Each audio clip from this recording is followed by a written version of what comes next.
Bem-vindos ao podcast KSHB Educação Corporativa, o podcast que busca mostrar a transformação da educação para pessoas, instituições, organizações e assim por diante. Hoje temos uma bancada aqui de peso, uma bancada com uma visão educacional muito grande, uma experiência profissional muito grande, e temos o prazer de receber aqui 3 educadores que podemos falar e pessoas ligadas à mídia, né? O marketing, uma coisa que está tão relevante hoje em tempos de inteligência artificial. Bom dia, Roberta. Queria que você se apresentasse para todos os ouvintes e aqueles que estão nos assistindo. Olá, bom dia. Obrigada, Kaminski, pelo convite. É com muita alegria, né, que eu participo desse podcast com pessoas tão especiais, com o Jair, o Marcos Paulo. E sou Roberta, apaixonada pela educação há 20 anos. Atuo como docente na UNA Pouso Alegre, no Legal. Instituto Federal do Sul de Minas, na unidade de Machado, com experiência, né, em cursos de graduação, pós-graduação, em ambientes virtuais, em ambientes presenciais.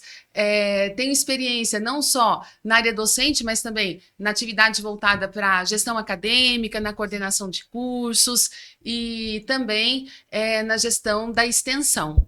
Que legal, muito bom. Tá vendo, pessoal? Gestão acadêmica, gestão de pessoas e assim por diante. Vamos lá, Marco. Se apresente agora, Marcos Paulo. Bom dia a todos, bom dia Kaminski, um prazer aqui estar nessa bancada de peso, literalmente, pessoas que eu admiro muito, profissionalmente, mas pessoalmente também. Bom, meu nome é Marcos Paulo, sou formado em Publicidade e Propaganda, me formei em 2015, fiz minha pós-graduação em Mídias Digitais pela PUC, em Poços de Caldas, e de 2017 para cá eu empreendo, né? Então tenho uma agência hoje com a minha esposa e minha sócia, que também é publicitária, e nós fundamos a Lance Market. E hoje nós atuamos no mercado atendendo empresas, né, pequenas, médias e grandes empresas que querem crescer, que querem desenvolver e não têm um direcionamento estratégico. Muito bom, muito bom. Jair, um prazer estar recebendo você aqui, né, representando uma instituição de tanta relevância que nós temos aqui, como a UNA e outras que tem aqui em Pouso Alegre. Queria que você se apresentasse. Legal, bom dia Kaminski, obrigado primeiro pelo convite de estar aqui podendo conversar um pouco com você, sua audiência, e também cumprimentar aqui a professora Roberta. A gente vai falar um pouco, mas a professora Roberta foi minha professora, então a gente tem uma interconexão nessa mesa muito legal aqui. O Marcos Paulo foi meu aluno, então prazer imenso estar aqui com vocês nessa bancada para a gente conversar um pouco. Bom, eu sou o Jair, sou pai do Antônio de 8 anos e pai da Elisa de 3. Sou publicitário por formação, né? Formei também, né, na mesma universidade que o Marcos Paulo, na Univas. Trabalhei bastante tempo na área, uns 8 anos. Experiência aqui um pouco também, já desde o início na área educacional, aqui em Campinas. Depois acabei sendo o primeiro egresso a voltar a dar aula no curso de publicidade da Univas.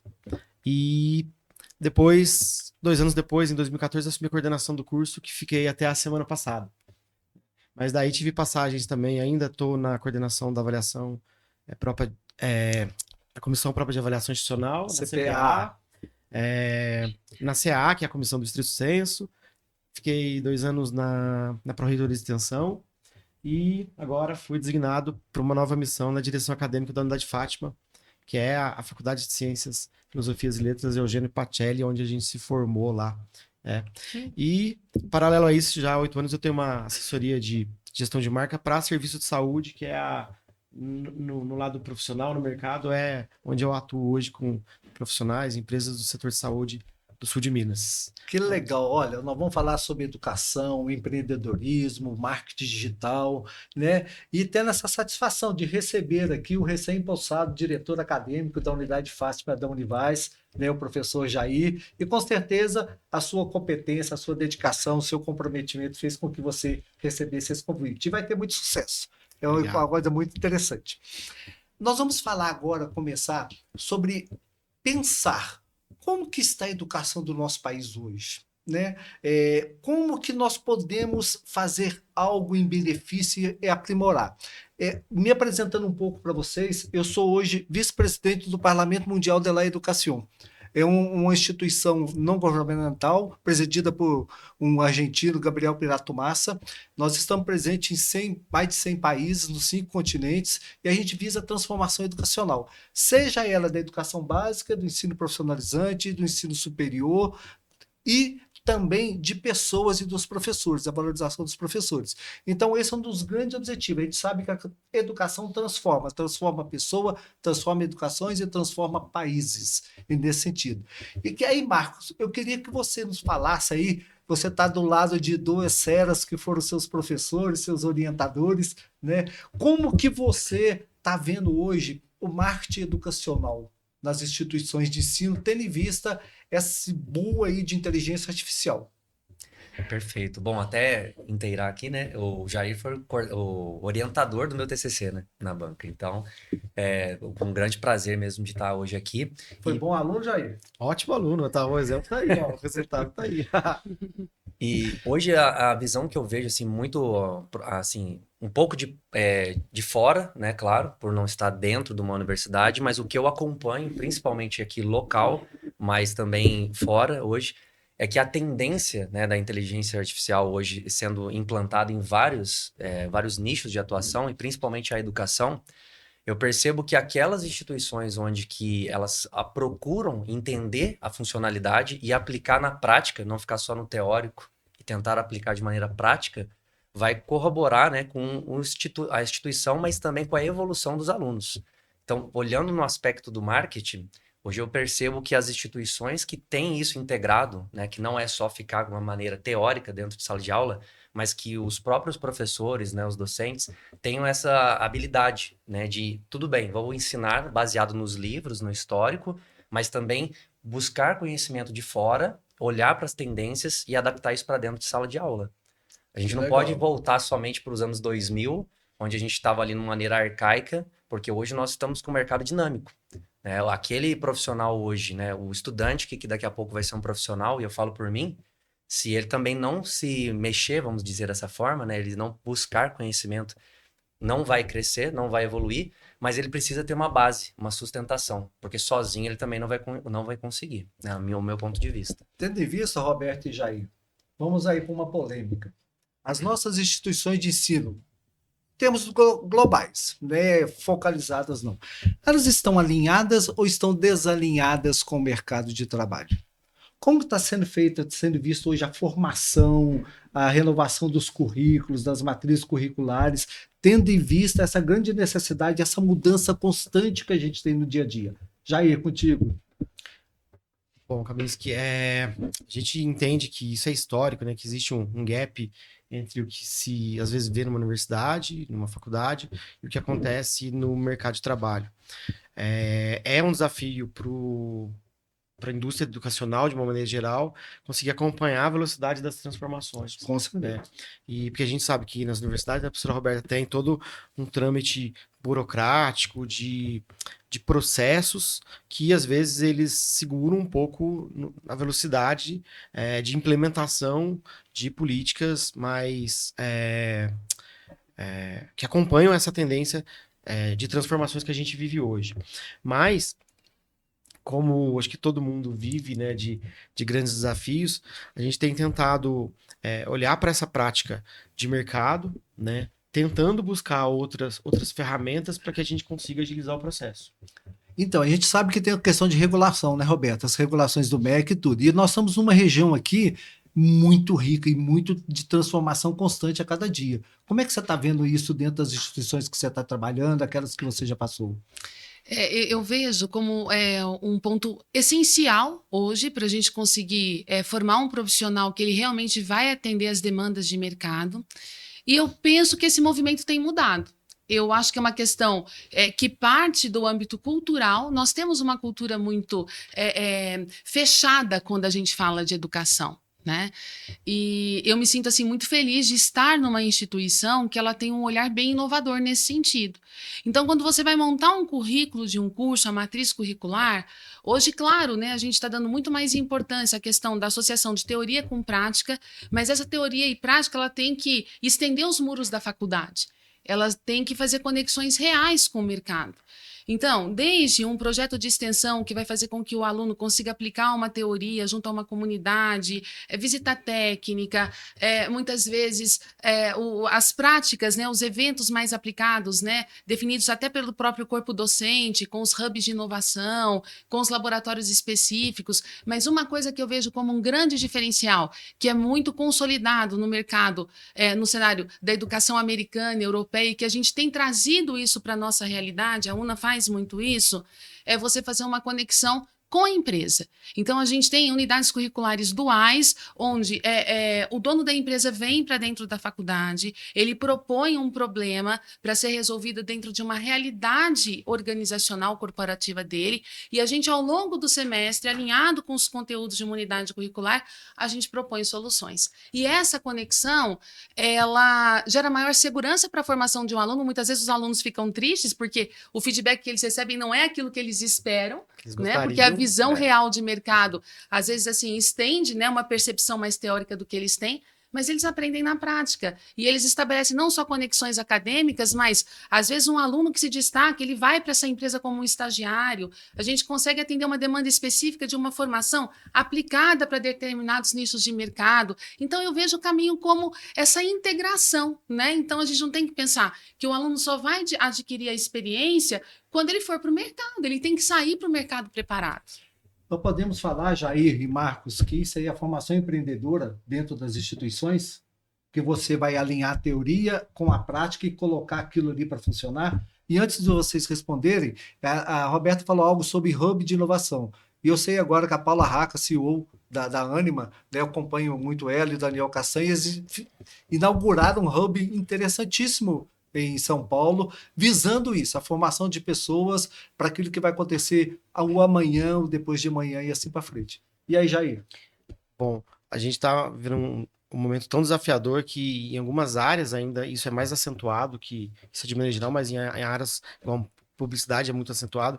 Eu arrisco dizer que as pessoas estão entrando na faculdade hoje, num curso hoje, e vão se formar em outro, né, com o mesmo nome, porque o mercado muda numa velocidade absurda, assim, que assusta, né? Então, eu acredito muito no que a professora Roberta falou. A gente também tem muito essa prática de tentar conectar os nossos alunos com o mercado de trabalho. E daí, como eu disse aquela hora, no sentido de inúmeras ferramentas, né? A curricularização da extensão acho que veio muito para ajudar nesse sentido. Então, hoje, todos os cursos, eles têm que ter 10% da carga horária, no mínimo, vinculado às atividades que impactam diretamente a comunidade. E daí, isso abre infinitas possibilidades para que o aluno possa, de fato, estar em contato com aquilo que ele vai fazer, né? Então, mas não dá para a gente pensar, olhar para o horizonte e falar assim, ó, antigamente as coisas eram um pouco mais lineares, né? Você é criança, depois você é jovem, você estuda, depois você se forma, vai fazendo um curso ou outro ali para se atualizar, e daí você trabalha e depois você se aposenta, né? Agora, dessa idade de jovem adulto para frente, as coisas acontecem um pouco tudo junto. Aquela história de tudo junto, misturado. Eu costumo dizer que a gente não está vivendo agora, por muito tempo a gente viveu uma era de grandes transformações, né, ao longo da sociedade. Eu costumo dizer que hoje a gente não está vivendo uma era de transformações, a gente está vivendo uma transformação de era. Com certeza. Então, é um novo momento. Das novas gerações aí, o Focus, né?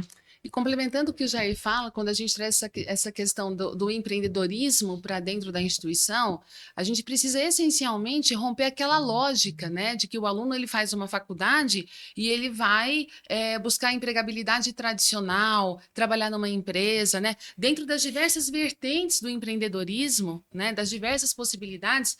Eu acho que é um papel, sim, da instituição, do corpo docente, mostrar esses diversos caminhos. Esse leque para ele, né? A visão, né? E mostrar a questão do protagonismo e da liberdade que ele vai ter, né? Tanto na gestão, na construção da sua carreira, e também com a liberdade financeira, sabendo sim, né, como trabalhar um risco, né, que é inerente, né, de quando a gente fala de empreendedorismo, gerar uma segurança para ele colocar, né, o seu sonho em prática, né? Quantos, né, sonhos não são minados ali por questões assim de insegurança, de medo, de sensação de que não está preparado para aquele momento. Então, acho que a gente vai enaltecendo, a gente vai falar mais de inteligência artificial, mas a gente traz essa visão de que o sentimento, as sensações, né, dentro da nossa trajetória profissional são muito importantes. E é isso o que vai trazer a singularidade de cada profissional, né? Exato. E até completando também.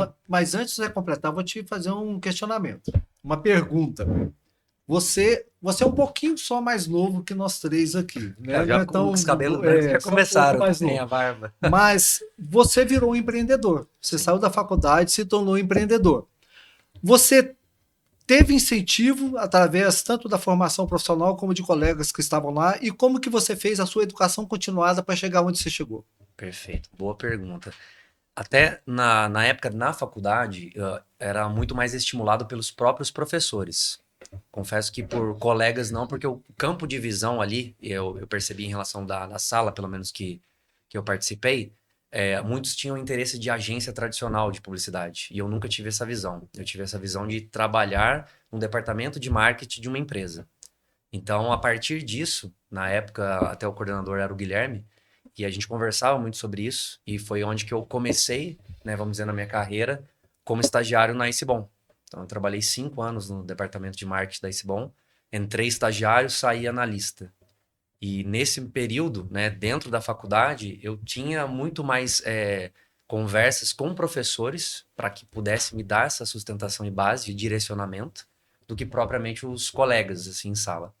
E a partir disso, né, quando eu já estou ali no mercado de trabalho, foi o que eu gostaria até, quando a Roberta está falando do complemento, a percepção que é diferente quando um aluno já está no mercado e ele está vendo a visão, as dificuldades de uma empresa, do que ele ficar imaginando alguma coisa dentro da sala de aula. Ou vendo, nada contra de ele consumir conteúdos aleatórios na internet, mas a realidade numa empresa, ele vai ter uma percepção muito diferente. Então, por isso que eu sempre recomendo, olha, o estágio, muitas das vezes as pessoas, né, torcem o nariz ali e ficam, mas é uma perca de tempo. É a melhor forma de você introduzir na carreira profissional. Começar o quanto antes. Eu comecei do 2º para o 3º período. Se eu pudesse, já desde o comecinho, gostaria de ter feito estágio, porque aquilo me deu uma sustentação muito grande. No 7º período de faculdade, eu já tinha sido contratado. Então, eu já tinha uma carteira assinada antes de se formar, né? Roberto e Jair, vocês vão completar a fala dele, mas podemos falar que o perfil comportamental dos alunos, eles são muito diferentes no banco de escola. Você tem uma turma de X alunos, são perfis totalmente diferentes. E aí nós também vamos exaltar agora a psicologia, que dia 27 de agosto agora é comemorado o dia do psicólogo, né, que faz esse processo. Como que vocês, dentro de sala de aula, percebem essa relação de quem é quem, aquele que precisa de um apoio maior, aquele que você pode dar um desafio maior para ele seguir assim para frente? Vamos lá, Roberta. O papel do professor é essencial, né? Eu vejo, a gente tem como um dos princípios da UNA o aluno no centro e o professor a sua maior inspiração. Claro que ao longo da jornada acadêmica de um aluno, ele perpassa, né, por relacionamentos diversos, mas é o professor que está no dia a dia com ele. Então, o professor precisa ter um olhar individualizado. Ele precisa, dentro de um determinado conceito, entender qual o nível de motivação, de interesse para esse determinado aluno. E é pautado pelo diálogo, por conversas ali, orientações, né? Tentando instigar. Eu falo que no ambiente presencial isso é muito tranquilo, instigar ali as percepções, os sonhos. Eu vejo que a graduação, eu sou formada, né, em administração, eu fiz pós-graduação em marketing, quando não tinha nem internet, gente, né? O pessoal vai meio que fazer um cálculo aí da minha idade. Mas, assim, eu aprendi na minha pós-graduação Marketing 1.0 e a gente está vivendo a era do Marketing 6.0, transitando para o 7.0 com uma agilidade gigante. E aí a gente vê, muito nesse sentido, o quanto é importante a formação. Fiz mestrado, fiz doutorado, mas a graduação, ela é o trampolim assim, inicial para o aluno estabelecer assim, uma visão de futuro para tudo aquilo que ele tem interesse. Base para o desenvolvimento profissional. Né, e o professor, ele precisa valorizar isso e levar uma conscientização da importância desse momento de formação. dos estudantes como uma diretriz ali para ele ter caminhos mais assertivos. Hoje, para ele conseguir vivenciar experiências mais linkadas às suas aptidões, aos seus propósitos, né?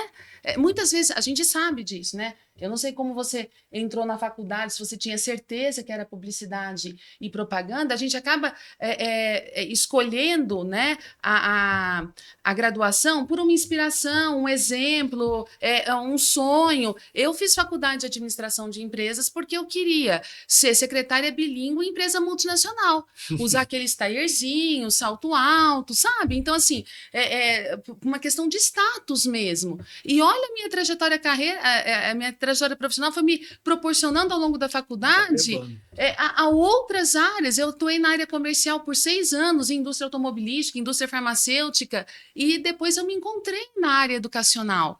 Então, você quando mergulha, né, dentro da graduação, ela vai te trazendo possibilidades, e se você não tiver um mentor, uma pessoa que vai te mostrar as facilidades para esse caminho, que é o papel do professor, né, principalmente hoje, porque esse excesso de informação mais confunde do que direciona, é essencial. Legal. A gente podemos falar que o professor é o educador, ele é o adulto da relação dentro da sala de aula?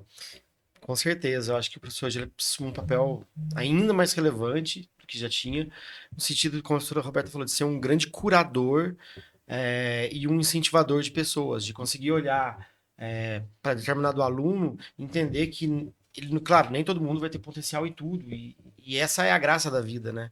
A gente conseguir olhar no aluno e falar assim, que, ó, eu vejo que aqui você é muito bom, que aqui o seu olho brilha, né? Eu já tive alunos chegar assim no 7º período e falar assim, Jair, não me encontrei em publicidade, eu não me acho criativo, e eu vou trancar o curso. Daí quando a gente vai conversar e fazer um atendimento de coordenação de curso, você vai aproximando um pouco, aquela pessoa é uma pessoa de estratégia, de dados, não é uma pessoa de insights criativos, ou seja, que acaba sendo uma área da propaganda, no caso de um curso de publicidade e propaganda. Que na publicidade acontece muito, né? Demais. Quando eu entrei, eu não sabia a pessoa. Nem Nossa, todo mas vai mundo é fazer o quê? influencer, né? Tem habilidade para ser influencer. E né? hoje, assim, falar, às vezes eu sou mais tímido, eu não gosto tanto de falar em público. Tem um ou eu perfil não, analítico. ou eu não tenho tantas ideias, então não vou. Acaba, às vezes, não entrando na universidade, num curso, Bloqueio, né? por achar que. E não, são habilidades que vão ser desenvolvidas. Daí, como a professora Roberta falou, vale muito essa perspicácia do professor conseguir enxergar o potencial no aluno e ser um incentivador, para que ele se descubra, e daí eu acho que quando a gente encontra o que a gente gosta. Eu falo que até a aula chata fica legal. Né? E até mesmo, às vezes, o professor faz com que o aluno tire algumas vendas, né? Por exemplo, eu tive no 3º período uma disciplina que era estatística. Eu olhava para os colegas na sala, tava todo mundo querendo sair da sala. E eu tava amando a matéria. Por sempre ter gostar de números e ter facilidade. Então, é como o Jair colocou aqui. Eu acho que é muito dessa questão do professor também, às vezes, sentar com o aluno e mostrar para ele as possibilidades. Porque o aluno, ele tá ali para aprender. Ele vai chegar, ele vai ter uma percepção de fora do curso, mas quando ele está ali na sala de aula, às vezes ele está com essa visão limitada. Que geralmente é um recorte muito pequeno da profissão, isso para todas as profissões, para todas.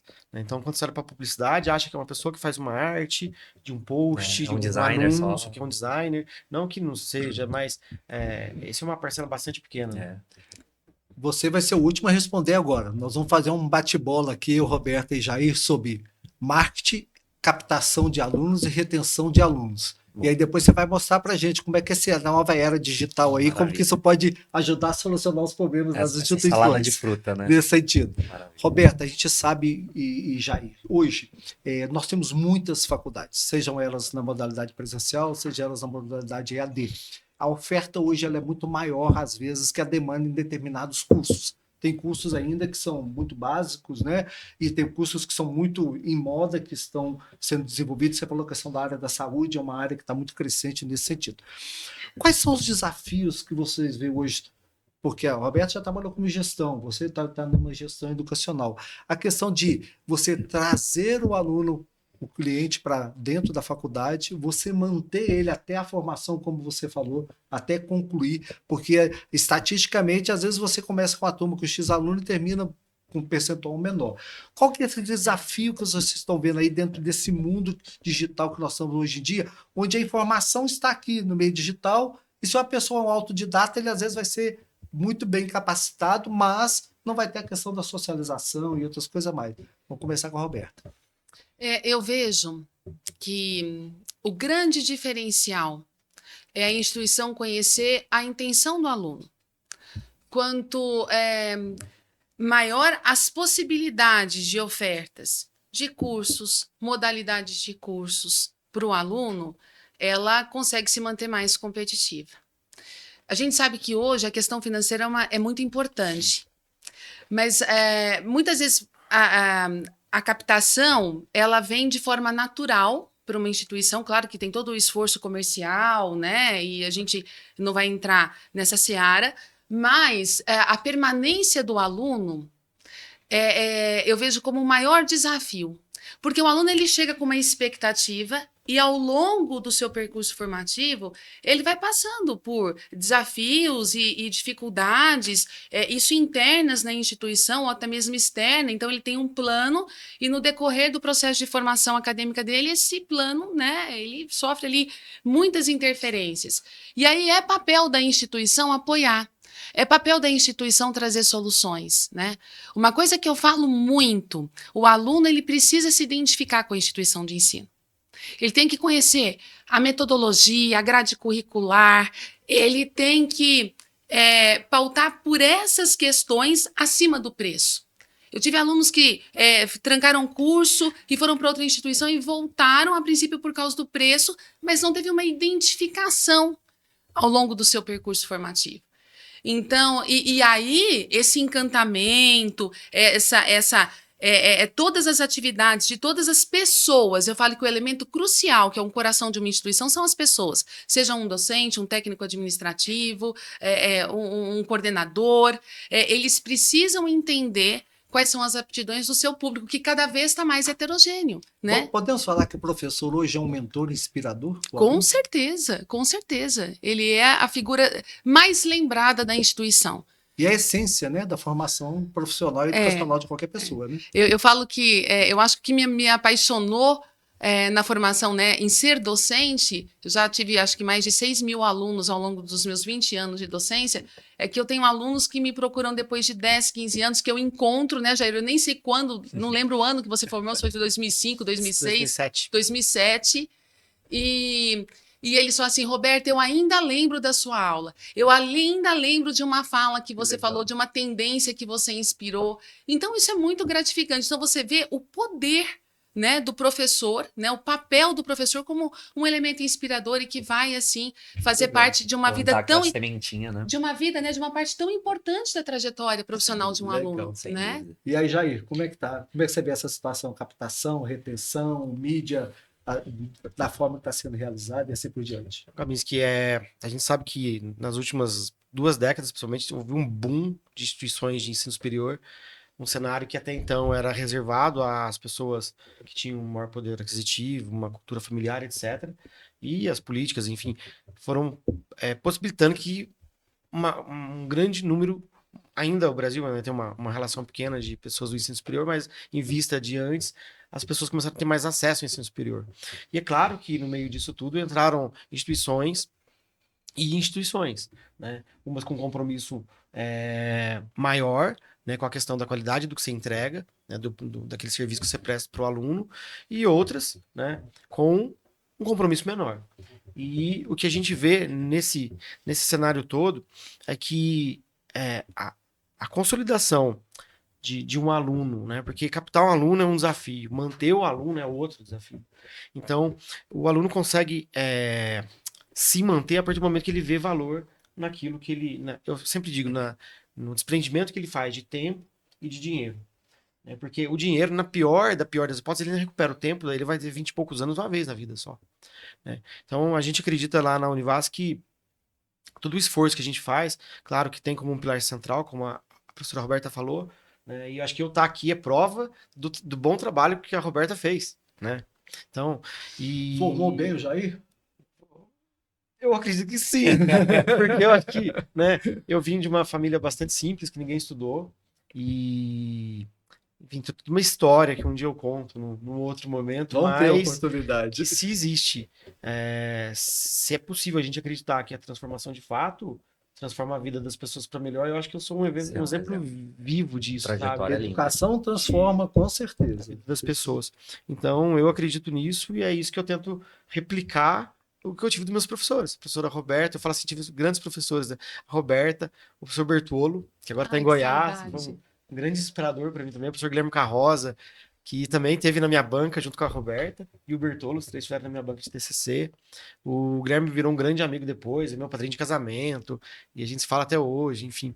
Então, e essa relação que a gente estabelece, né, em sala de aula, né, a gente vai criando conexões, né, algumas pessoas a gente perde um pouco de contato, outras a gente desestreita, e eu acho que o papel, né, da educação transforma o resto da vida de uma pessoa, isso é um negócio muito sério, Sim. né? Uhum. E é claro que a gente, do ponto de vista da gestão educacional, de uma universidade, de uma faculdade, é lógico que os processos não são simples da gente conseguir equalizar tudo isso para que o aluno consiga entrar e ter tudo aquilo que ele merece ter. Legal. Marcos, então vamos lá. Agora a bola é contigo. Como que você vê hoje o marketing atual que está sendo desenvolvido para que ele possa ser um ponto de apoio muito positivo na captação e na retenção de alunos nas universidades, na escola em geral? Certo. Antes de responder propriamente e entrar na pergunta, um passo muito importante, né? A gente estava falando aqui sobre a captação, mas de manter esse aluno, né? Que é o fato da retenção, né? Então, um grande desafio, nós temos em média 4 anos, né? Que o aluno está ali, então nós costumamos falar no marketing do LTV, né? Então, o quanto que esse aluno, falando de forma financeira, né? Vai empregar ali dentro da instituição. E o que a Roberta trouxe é muito importante, porque se a faculdade não tiver esse olhar, né, tanto pela qualidade, pela entrega, porque você faz a captação, você tem uma promessa. Então, Ele compra uma promessa, né? exato. Então, o aluno, ele tá no êxtase, né, na hora que ele entra na faculdade e, consequentemente, com os desafios, as dificuldades, como a Roberta colocou, seja interno ou externo, vai afetar totalmente isso. Então, trabalhar primeiro o relacionamento, a experiência do aluno, né? Trabalhar de uma maneira que hoje, por exemplo, qualquer empresa, né, instituição de ensino ainda mais ainda, de ter o omnichannel, né, de falar em vários canais, né? Tudo bem que nós estamos vivendo literalmente uma era digital, mas o offline ele é muito forte. E nós não podemos esquecer disso, né? Temos cidades e cidades. Nós podemos pegar exemplos de instituições com uma cidade de 50 mil habitantes que ele vai precisar ter um trabalho forte também no offline, né? É lógico que o digital é importante, sim, mas a captação ela pode ser vinda de qualquer cenário, de qualquer canal. Então, uma coisa que é muito importante, por exemplo, eu falo, né, tanto a gente, quando empresa, na Lance, a gente fala para os nossos clientes, o ideal é que nós olhemos para primeiro um cenário e depois nós vamos fazer um planejamento para entender qual vai ser o primeiro canal que nós vamos trabalhar, porque se você não trabalhar nem bem o primeiro canal, tem gente que quer ter um monte de canal. Então, não produz conteúdo nem no Instagram, quer ter um Facebook, um YouTube, um TikTok, quer fazer um monte de coisa e não faz nada muito bem feito. Então, a experiência do aluno vai ser levada em conta pelos canais que também ele utiliza. Então, nós vamos ter hoje, por exemplo, alunos, eu tenho certeza que o Jair e a Roberta vão ter alunos que são mais ativos no TikTok e não no YouTube, por exemplo, ou então no Instagram. É o que Então, nós falamos, temos que perfil entender. comportamental, né? Cada Comportamental. um tem uma forma de pensar, agir e de atuar, né? E olhando para o lado institucional do marketing digital, o poder do marketing digital é a comunicação. Então a gente consegue mostrar tudo aquilo que a gente faz, né? E os resultados de todos os nossos projetos e quase que em tempo real. E aí a gente tem um feedback também imediato. E quando nós não atingimos o nível de excelência esperado, a gente tem ali um retorno, a gente tem um reposicionamento, a gente muda, né? A gente para ter essa simultaneidade. Então, eu acho que para a instituição utilizar desses meios, né, desses canais que o marketing digital ele proporciona, é muito mais positivo. Jair, o que você acha importante? Ouvir ou escutar o seu cliente? Ouvir, porque escutar é só um ato biológico, né? Escutar não quer dizer que você está compreendendo, digerindo aquilo e gerando um impacto a partir dessa escuta ativa. Então, eu acho que quando a gente pensa num cenário educacional, o marketing ele é uma grande caixa de ferramentas estratégicas para a sustentabilidade dos negócios. E quando a gente vai para a questão do digital, né? As regras se aplicam da mesma forma, no sentido de como que a gente equaliza todos os pontos de contato. Então, quando um potencial aluno ele faz o primeiro contato via Instagram ou WhatsApp da faculdade, né? Como que ele é recebido, como que ele é tratado, como ele é direcionado, né? A gente pega, e quanto maior a empresa, mais complexo é da gente organizar esses fluxos, né? E em desdobramentos, né? E como que isso está equalizado quando ele chega na portaria da faculdade, né? Isso está equalizado quando ele vai ser atendido por um setor comercial ou na secretaria. Então, esse é um grande desafio. E o marketing ele vem para criar uma sinergia entre isso tudo, para que a gente consiga, de fato, equalizar o discurso, a voz dessa marca, dessa universidade em todos os pontos de contato. Consiga ver, né? Kaminski, eu acho, desculpa te Nada, interromper, que ouvir só não basta mais. Eu acho que a gente precisa ouvir com empatia. A gente tem que ouvir entendendo as intenções e limitações de quem fala com a gente. Perfeito, então. A gente pode fazer uma analogia. Ouvir eu estou na tua frente, estou te falando e você está me ouvindo. Mas será que você está entendendo o que eu estou te falando? Mas se você tem essa forma de ouvir diferente, onde você dá atenção total para o aluno, você começa a entender as dores deles, as outras coisas, aí uma outra conversa, né? Eu concordo com vocês dois, é perfeito, Marcos. Vamos para um outro assunto agora. Inteligência artificial na educação. Inteligência artificial nas mídias digitais. Sabemos, eu tenho certeza absoluta, que a inteligência artificial jamais vai tirar lugar de um professor. Agora, se o professor souber utilizar a inteligência artificial para o benefício dele, ele vai ter muito mais poder do que aqueles que não utilizam. Jair, como que você utiliza a inteligência artificial? A tua instituição utiliza? Os teus professores estão preparados para utilizar? Como que você vê essa situação? Utilizo, a universidade está utilizando, e os professores estão sendo capacitados para utilizar de uma forma mais organizada, né? Porque como a gente está em cima desse turbilhão de coisa acontecendo, acredito que pela primeira vez na história está todo mundo equalizado no zero. Então não tem ninguém, em tese, que sabe mais que ninguém. Com exceção, claro, de um especialista, enfim. Porque se a gente pegar uma geração que conheceu na infância, que não tinha luz em casa, elétrica, obviamente, a internet foi muito depois, é lógico que quem já nasceu nesse tempo, ele tem um espaço de aprendizado nessas plataformas de tecnologia diferentes. É comum pegar senhores da idade do meu pai, que tem 75 anos, de falar assim, que não tinha luz elétrica em casa e passou a ter luz elétrica depois de jovem ou de adulto, né? Ainda mais que cidade do interior, zona rural. E daí era comum, quando uma pessoa chegava em casa, eles lá acendiam e apagavam a luz para mostrar que tinha luz. E hoje ninguém mais percebe a luz porque a gente não vive sem luz. Eu já nasci na era da luz, já tinha luz elétrica em casa. Foi assim, agora, num segundo desdobramento com a internet. Eu entrei na faculdade, eu não tinha computador e eu não tinha internet. A internet estava começando, o YouTube estava começando aos mesmos passos.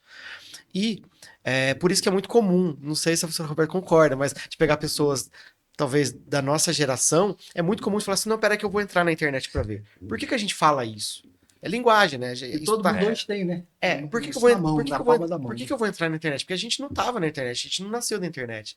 Talvez da geração do Marcos para frente, eu nunca vi ninguém falar assim, não, peraí que eu vou entrar na internet. Por quê? Eles já estão na internet. Né? Então, agora, quando que a gente percebe a internet hoje? Quando falta. Aconteceu alguma coisa, o sinal caiu, a operadora cancelou. E eu acho que agora, de novo, com a inteligência artificial, a gente está tendo essa mudança de era no seguinte sentido, que tudo está novo, a gente está aprendendo a lidar com isso. E eu acho que na minha atividade profissional, hoje, com meus clientes, é muito comum, eu já não trabalho mais sem, eu já não... Esse dia eu estava lembrando, nossa, já faz acho que 2 anos que eu trabalho muito, muito com inteligência artificial. Mas, aqui um parêntese, né? Seja, acho que para as questões acadêmicas ou para o mundo do trabalho, assim, se é que dá para separar. Mas entender a inteligência artificial como uma grande ferramenta. Né, que vai fazer o que a internet fez há um tempo atrás, o que softwares fizeram há 15 anos atrás, que é melhorar a qualidade da entrega e agilizar o tempo de entrega. Um auxílio e performance, né? Não é uma substituição, né? Muita gente acha que não vou fazer mais nada e ela vai fazer tudo por mim. Né? Eu acredito que a inteligência, eu acredito muito nisso, assim. Acho que os grandes especialistas falam isso, que ela melhora a qualidade da entrega, e agiliza o tempo de entrega. Roberta, inteligência artificial. E Na aí educação, é uma ameaça ou é uma oportunidade? eu vejo como uma oportunidade. Eu vejo como uma oportunidade. Eu tenho uma fala para os meus alunos que é assim: o aluno precisa usar a inteligência artificial e não ser usado por ela. Perfeito. E aí, quando a gente fala do cenário educacional, isso é uma visão institucional. E aí é uma visão que a gente vem assim de um olhar bem estratégico e que o elemento essencial para conseguir levar o aluno a essa consciência de ter um protagonismo utilizando a inteligência artificial como um apoio e não como uma referência é o docente. E eu vejo, sim, que o maior investimento nesse momento tem que vir pela capacitação docente. E a gente vê que muitas instituições nem falam disso ainda. Eu me orgulho de estar numa instituição que a gente começa o semestre letivo no dia 10 e do dia 1º de agosto ao dia 9 de agosto, a gente tem uma imersão de capacitação para as tendências tecnológicas. E a gente vê também, quando a gente fala do docente, que existem assim níveis de intenção para adotar a inteligência artificial. Isso é gradual. Então, aí mais um momento dessa responsabilidade institucional. Mas eu acho que é um caminho que só vai trazer um conhecimento mais personalizado, que vai fazer com que os profissionais, os alunos, eles, quando bem preparados, né, eles tenham ali uma referência para otimizar os processos. Se eu contar para vocês como é que eu fiz minha tese de doutorado, que eu tinha que pegar um pendrive e ir na USP para fazer download dos principais artigos, porque nem a base de dados todas as faculdades tinham acesso. E hoje, quando a gente olha para o poder da inteligência artificial, o fichamento que eu fazia no Excel, em 3 meses, a gente faz em, sei lá, 20 minutos, de 500 artigos. Gente, olha o poder disso. Então, você vai pegar o tempo que você está ali, né, desenvolvendo uma atividade processual para trabalhar a criatividade, tentar identificar ali uma lacuna de conhecimento, desenvolver um texto que seja coerente com a sua realidade, com a sua intenção profissional. Então, tem muito poder nesse sentido de dar liberdade para a gente trabalhar de uma forma mais estratégica. Legal. Antes do Marcos falar, calma, estou te cortando toda hora, Marcos, mas eu quero provocar ele de outra forma. Mas vocês dois, como que a gente vê hoje na educação a questão da inteligência artificial e a ética? Então, Como que isso é desenvolvido, é pensado na formação não só dos nossos educadores, do nosso corpo administrativo, como dos nossos alunos? bom, eu acho que como a gente está relativamente no início dessa história toda ainda, a gente não sabe todos os dobramentos, tá todo mundo ainda sem saber direito, né, o que vai acontecer, gente levantando uma bandeira, será que se eu criar um filme igual, teve várias polêmicas nos últimos anos, no último ano, no cenário nacional, né, de grandes campanhas que fizeram filmes lindos e ganharam prêmios com inteligência artificial, e tem gente falando que não é ético, enfim. Então a gente está entrando em várias questões que eu acho que só vai potencializar a capacidade humana de repensar sobre isso.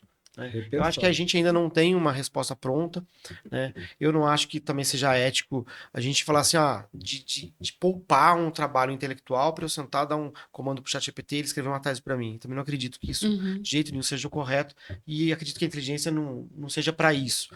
Né?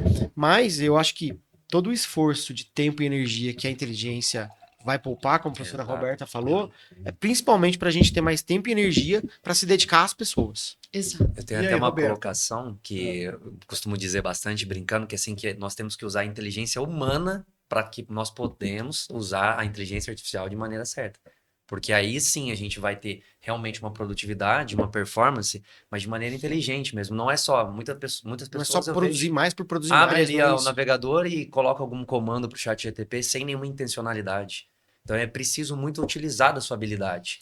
Não é todo mundo que vai saber usar a inteligência artificial da maneira correta. E daí, uma coisa que eu acredito muito, assim, muito, eu falo disso desde sempre, principalmente para turmas novas, a gente vai dar que ele seja bem-vindo no primeiro dia para os calouros que estão chegando, e eu falo assim, que universidade, o ensino superior de maneira geral, a universidade é um lugar, é um momento para o aluno entrar para ele aprender a fazer pergunta. Não é um lugar para ele vir buscar resposta.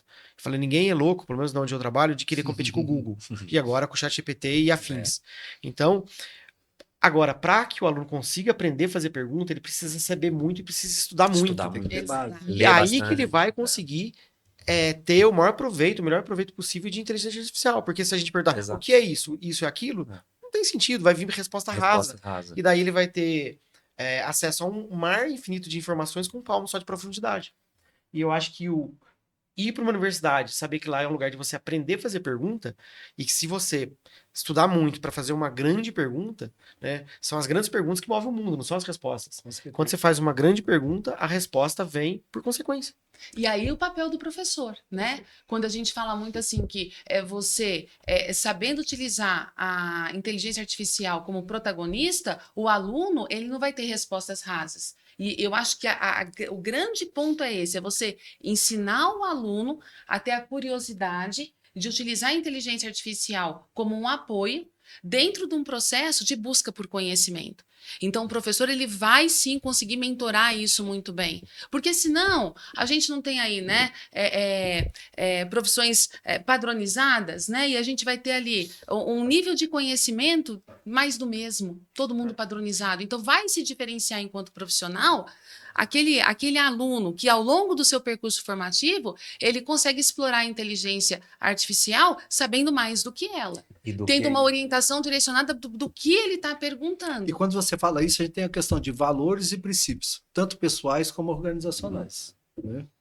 Marcos, o desafio para você você falou sobre inteligência humana, inteligência artificial. E aí? Como que você está entendendo esse mercado de marketing digital, não só para atender instituições de ensino, mas organizações em geral, que a gente vê muito um foco muito grande, às vezes até maior, sobre a questão de influências. Como é que você está vendo isso dentro dessa realidade? Sim. Bom, primeira coisa que eu percebo, né, no início de qualquer trabalho, qualquer planejamento que a gente vai executar, e é por isso que eu falo da inteligência humana, é da gente resgatar tudo aquilo que a gente tem nas nossas caixinhas, né, e colocar aquilo para jogo. E saber conversar com o cliente, identificar os pontos, como o Jair colocou, eu sou muito adepto a isso também, saber fazer boas perguntas, porque se você não extrair com boas perguntas as informações, não vai falar. o cliente não vai te trazer isso, ele não tem clareza suficiente do que você precisa. Então você tem que literalmente fazer uma imersão dentro da empresa para poder entender o cenário e aí através daquele cenário com a inteligência artificial você vai ter um apoio fantástico. Então não vai ser nenhuma questão de instalar o dedo e tudo vai estar pronto. O cliente às vezes acha isso. Ele acha que a campanha que vai subir de tráfego pago vai ser do dia para a noite, que não teve uma estratégia por trás. Ele acha que a produção audiovisual foi feita assim em segundos, que o profissional foi lá, ligou o celular ou a câmera e captou. Então, não é muito dessa forma, né? Então, o cliente, ele precisa ter essa visão, o empresário ali, o dono da empresa, e o papel, né? Eu falo por mim, assim, como um profissional que atende não só um nicho específico, mas o desafio muito é entender as realidades, porque eu já atendi diversos nichos, então eu trouxe experiências que eu vivi, por exemplo, atendendo uma mineradora. Eu tive que estudar sobre aquilo, eu tive que entender sobre aquilo, e aí no outro dia eu estava falando com uma dona de e-commerce, de calçados, e no outro dia tá falando com um médico. Então, entendendo um pouco desse âmbito, assim, do quanto que fazer boas perguntas vai nos dar sustentação para executar um trabalho e ter o apoio da inteligência artificial, que hoje a gente tem infinitas, né? Hoje, cada dia, como o Jair falou, é até assustador. Se a gente abrir hoje e perguntar para a internet quantas IAs nós temos disponíveis, é E assustador. quantos que vão surgir a partir de um minuto depois? E eu lembro, em 2016, quando eu estava fazendo minha conclusão na pós-graduação, um trabalho, a minha inspiração foi uma série da Netflix que era Black Mirror. Acho que todo mundo aqui já lembra. Em 2016, nós estamos falando de quase 10 anos. E lá atrás nós já falávamos sobre a parte do metaverso, por exemplo. Em 1982 foi lançado o livro É o Robô. Eu, Robô. E depois teve um filme sobre. Olha só. Você falou algo que a gente percebe que isso é muito intrigante. Né? A relação humana, a gente faz boas perguntas entre nós e a gente consegue as respostas de outra forma. Com a inteligência artificial, fala-se de prompt. Se você fizer um bom prompt, se você fizer ele realmente com conteúdo, com informação, você vai ter uma resposta mais rica do que se simplesmente perguntar o que é isso. Como que vocês três estão vendo esse momento com que as pessoas possam ter mais conhecimento para fazer as melhores perguntas, seja ela para pessoas, seja ela para essas redes que a gente tem aí sobre inteligência? Uma boa pergunta decorre de muitos questionamentos, né? E para você conseguir levantar vários questionamentos, para fazer uma construção de uma boa pergunta, você tem que ter um repositório. Sim. Então, o segredo é você se apropriar, né, de conteúdos relevantes, aprofundados, que vão te levar a uma construção forte para uma pergunta que vai te apoiar e não te responder de fato. Eu acho que quando a gente usa a inteligência artificial nesse sentido, como um apoio, como um suporte, ela é muito mais assertiva do que quando a gente traz ali uma percepção intuitiva. O Marcos falou uma questão que eu acho que é essencial, da questão da humanização. O nosso cérebro, ele aprende por sentido, pelas conexões afetivas, os desafios e as experiências que nós vivenciamos. Não, né, simplesmente pelo acúmulo de conteúdo.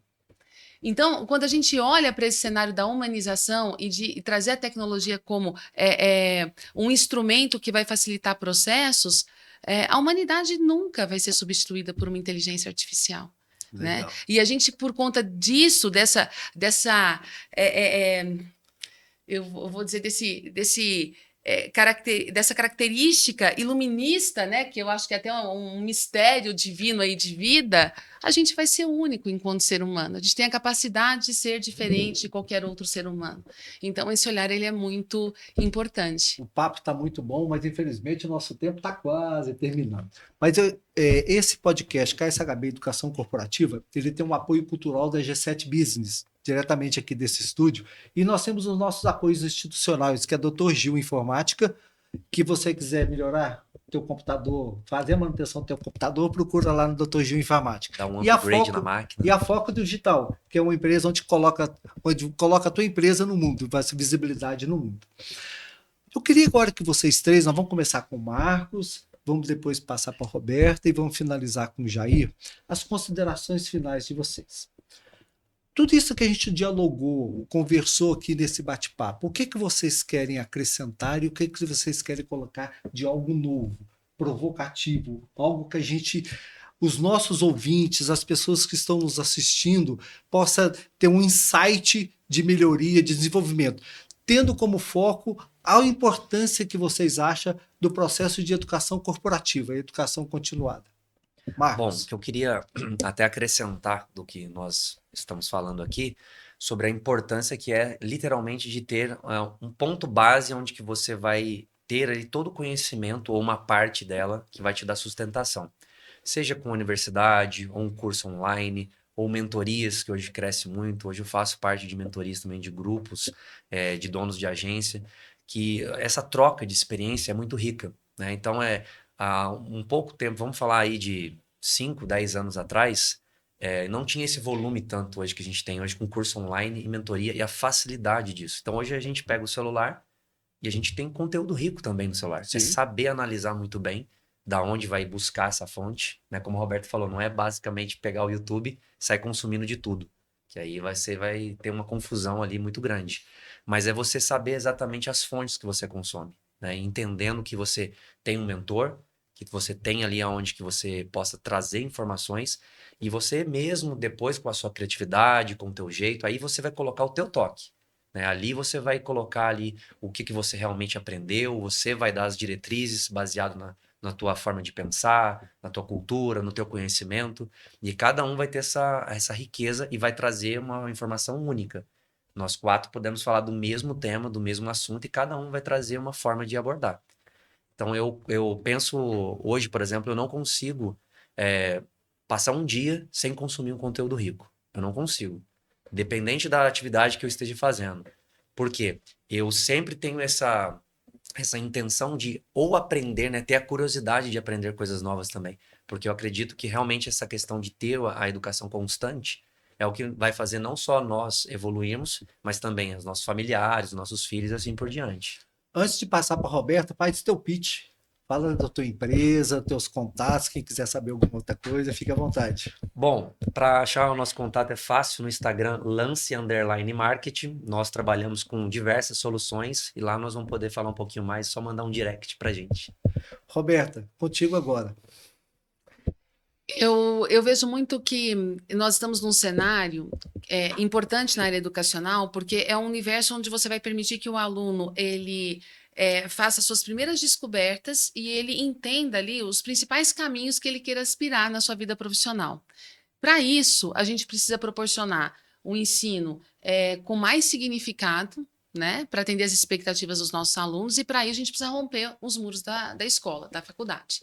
Então, trazer aí, né, práticas e trazer uma conexão mais forte com o mercado, eu acho que isso é uma questão mesmo de romper ali alguma barreira cultural, e a gente percebe que isso tem evoluído muito, é o grande diferencial. Então, a empresa, né, o mercado vindo ali para apoiar a faculdade no processo formativo de um aluno, vai propiciar vários benefícios e resultados mais assertivos ao longo da jornada acadêmica dele. E eu falo isso, muitos alunos ficam assim, ai, professora, jura que agora é essa nova realidade? E é a realidade, né? O lifelong learning, o aprendizado constante para toda a vida, não só um aprendizado só intuitivo, é a busca de um aprendizado com uma referência, com uma intenção, diante de várias possibilidades. É muito difícil você escolher alguns caminhos, você formar um profissional para ele ser flexível, né? Então, você pensar na flexibilidade, a gente não nasce e não aposenta com a mesma profissão. Que bom que a gente possa migrar por áreas de conhecimento e de experiências diversificadas. Então, quebrar aí esse histórico educacional mais conservador, do qual, por exemplo, eu aprendi, né? Então, que bom que a gente pode ter tantas possibilidades e vivenciar experiências tão significativas e únicas de acordo ali com as oportunidades. Muitas vezes você nem espera, né? Viver ali uma experiência diferente, mas as coisas acontecem para você. Então, você não tem que estar pronto, você tem que ter a coragem de absorver as oportunidades que surgem para você. E como que as pessoas podem te acompanhar, Roberta, profissionalmente? Profissionalmente, né? Quem quiser conversar comigo e conhecer a UNA Pouso Alegre, eu estou lá, né, atuando nos cursos de gestão, e eu apoio também os professores que atuam no NAF, e tem o meu Instagram, se vocês quiserem me seguir, para vocês verem um pouquinho do meu conteúdo, das sugestões que eu faço ali no âmbito profissional, é @Roberta Manfron. Legal. Jair, tuas considerações finais, pode fazer teu pitch da nossa Univaz, que eu tenho um carinho especial, minha filha formou lá, é algo assim bem legal. Legal, bom, quero primeiro te agradecer pelo convite, a oportunidade de estar aqui, dizer também para essa banca linda, foi um prazer encontrar vocês, agradecer o pessoal da técnica que está possibilitando toda essa conversa aqui, e principalmente, claro, que é o objetivo final, levar essa conversa aqui para sua audiência. Acredito muito que o papel da educação, de maneira geral, ela tem um poder de transformar a vida das pessoas para melhor, que eu falei aquela hora. E a gente está vivendo um mundo, mais que nunca, que a nossa sobrevivência ela vai passar inevitavelmente por inovação. Eu não estou falando só de inovação relacionada à tecnologia, inovação da gente se reinventar, da gente se inovar como pessoa, como indivíduo, ser humano, como marca, como empresa. E, para mim, um pilar essencial é que inovação só vem de gente, não vem de máquina. Então, acho que isso é o que eu vejo desse cenário todo, e claro que o pilar, a espinha dorsal disso, se chama educação. E como que as pessoas te acham profissionalmente? Uma informação que você queira passar? Bom, eu atuo, né, na unidade Fátima da Univaz, ali perto do Marcos Plaza. Tô todas as tardes e noites lá. E também, se quiser continuar a conversa ou quiser, a gente tem um programa bem legal lá de visitas guiadas. Então, assim, muito legal. A gente chega lá, um filho com os pais com 17 anos, e daí quando a gente pisca, o aluno tá formando, sabe? É bem legal. Você vai lá conhecer a estrutura do campus, laboratórios, enfim. Então, isso para todos os cursos. A gente tem 8 cursos lá. E convido o pessoal também a acompanhar o perfil da Univaz, é univaz.br nas redes sociais. E quem quiser se conectar comigo é @jairassis com 2 S's também no final. Que Isso aí, legal. muito obrigado. Chegamos ao final desse podcast. Poderia ter mais tempo, mas vamos ter oportunidade. Estão convidados a participar em outros momentos, né, sobre o assunto. Podem trazer pautas, sugestões, indicar pessoas, vir junto com pessoas, que acho que a gente vai falar sobre educação, né? A gente sabe que educação transforma pessoas, educação transforma organizações e educação transforma nações. Nações que têm um projeto educativo forte, ela tem um resultado até econômico muito forte. Esse foi mais um podcast KSHB Educação Corporativa, que tem um apoio cultural da G7 Business e do apoio institucional da Dr. Gil Informática e Foco Digital.